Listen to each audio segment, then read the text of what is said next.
You're going to learn how to communicate like a CEO or other top leader. This is part 3 in a 3-part series on how to become a leader. And we've now worked our way up to 5 ways CEOs communicate differently than frontline or even mid-level leaders. The big overarching skill that separates top leaders from the rest is what leadership researcher Robert Katz describes as the ability to think and talk about the big picture. Compared to frontline supervisors or mid-level leaders, leaders at the highest levels must think and speak about the entire organization. I'm talking about CEOs, presidents, the rest of the C-suite. But even if you're the founder or owner of a small business with just a handful of employees, you must do these 5 skills. Now, as you'll see, these 5 big picture communication skills are more complex and demanding than most other communication skills. But rest assured, anybody can improve with time, guidance, and effort. So use this video as a self-assessment of what skills you're already good at and the ones you want to improve. The number 1 big picture way to communicate like a CEO is to know and communicate the deeper meaning of work. Many leaders and authors call this the why question. Even before they start an organization, founding leaders are driven by a clear purpose, a key reason for doing what they're doing. You'll see that spelled out in their vision and mission statements and big goals that they're chasing.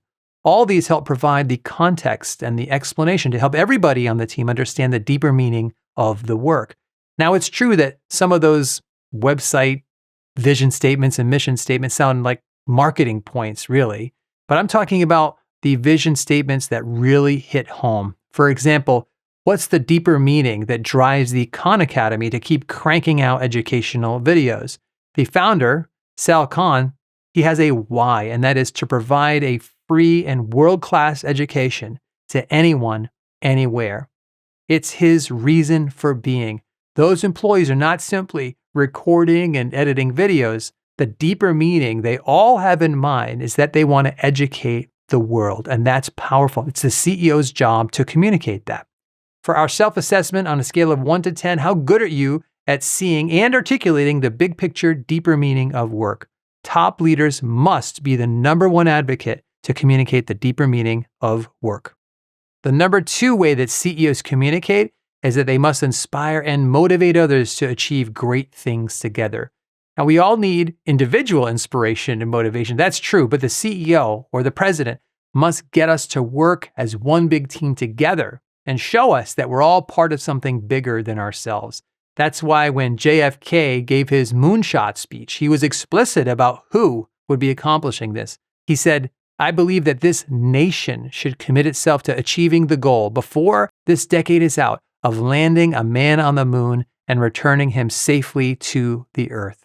He didn't say, for example, in my presidency or NASA or astronauts. He said this nation. He's saying we, together, we're going to do this. Now, we create organizations because individuals can't do these things alone. And when Neil Armstrong put his feet on the moon finally for the first time before the end of the decade, he was speaking from that same mindset. He didn't even say this is a victory for America. He said it was a giant leap for mankind. He was saying we did this, and in response, literally the entire planet celebrated. In more everyday, practical ways, I've heard numerous top leaders inspire and motivate others to achieve great things together by telling success stories or stories about humble beginnings and how far we've come together.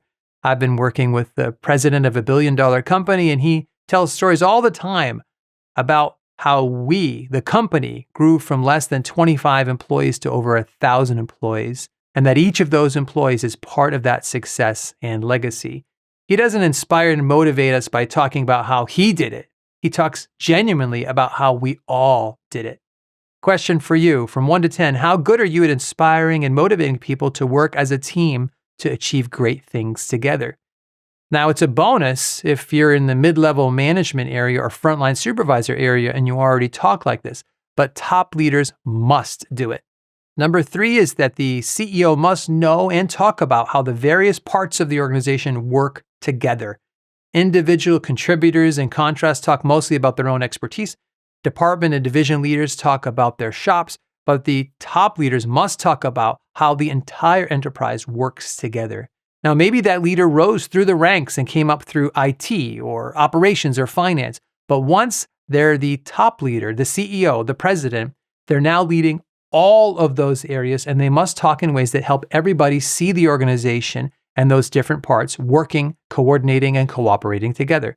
As organizations grow, they quickly separate into what we call silos. On a farm, you keep the corn in one silo and the wheat in another silo so they don't mix.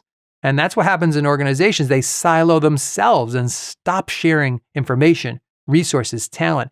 But top leaders know that organizations work best when they are running like interconnected, interdependent systems where the subparts talk to each other more openly and work together more freely. Question for you. How skilled are you from 1 to 10 at understanding and talking about how all of the various parts of the organization work together? The top leaders are really the only individuals positioned for this responsibility, and that's why they must be the ones to talk about how all the parts work together. Now, I've seen very few popular videos and mainstream articles written about the next 2 CEO skills, but they are often what help organizations succeed in the long run. Now, number 4 is that the CEO must engage in environmental scanning and sense-making for their organization. The first half of this is what we call environmental scanning. That's when the top leaders deliberately look at external variables that can influence the organization, like market trends, government policy changes, competitors' activities, innovations and technology changes, demographic changes, many other external variables. They must also track internal variables like workplace morale and satisfaction, employee turnover, and other measures of success.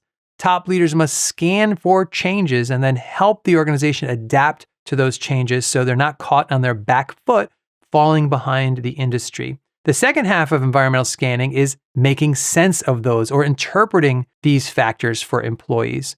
And this should not be spin or public relations. The CEO's perspective should be an honest and helpful sense-making process of what's happening around the organization and in the organization.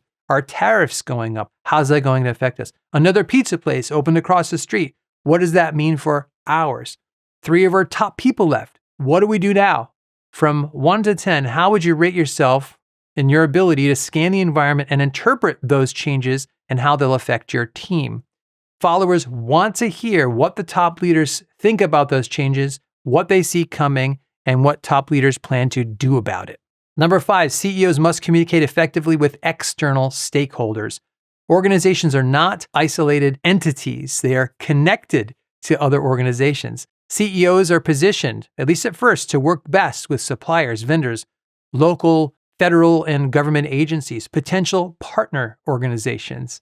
When you see travel websites, for example, airlines, hotels, car rental agencies, all working together, that's not an accident. That's the result of top leaders doing their best to create collaborative relationships. Those relationships should be based on mutual benefits and a fair exchange of value between those external stakeholders. Small organizations do this too, but in more straightforward ways. I have a small business that's wrapped around this channel where I work with website people, video editors, social media managers, sponsors, an accounting firm. I do workshops for client organizations and coach top corporate leaders. It's part of my job to make sure we're all getting what we want out of these relationships. From 1 to 10, how skilled are you at collaborating with external stakeholders? Working with external stakeholders should elevate everybody's business and even help you weather the storms when businesses are in trouble or things are not going too well. That's why it's a necessary part of the CEO's job to manage these relationships as effectively as possible. Here are the top 5 communication skills and responsibilities of CEOs.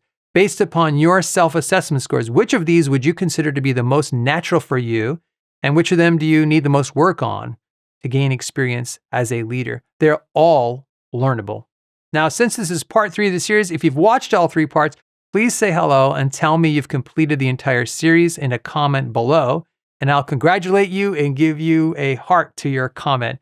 Again, feel free to visit the free page on my website. It's a great place to learn about communication and leadership. You can start by that class with the top 5 essential communication skills that all professionals should have. Until next time, thanks, God bless, and I will see you soon.